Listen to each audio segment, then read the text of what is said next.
তো গাইস এটা হচ্ছে আমার ইন্ডিয়ান বাইক, তো ইন্ডিয়ান, আর এটা হলো ইন্দোনেশিয়ান বাইক। তো দুইটা একদম সেম সেম, দূর থেকে দেখলে একদম সেমই মনে হইব।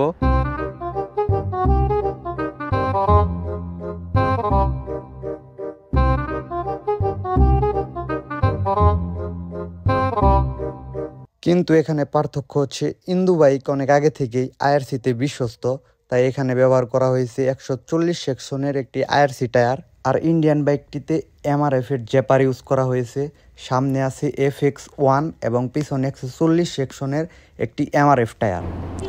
আর এই চাবি এটা নর্মাল যেটা কি ওইটা, আর এটা একটু ডিজিটাল চাবি রিং। এই হলো পার্থক্য।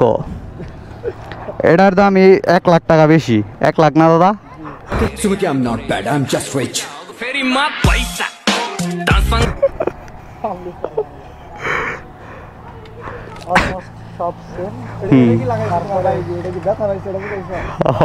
সঠিক বলেছেন, আপনার বুদ্ধি ভালো।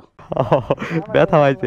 এই জিনিসটা আমি লাগাইছি কিসের জন্য, দাদার ভাইকে আমি দেখছি যে লাগাইছে এটা, এই জিনিসটা দেখে আমি বুঝলাম না কিসের জন্য লাগাইছে। পরে ভাবলাম যে স্ক্র্যাচ হয়েছে মনে হয়, এর জন্য লাগাইছে।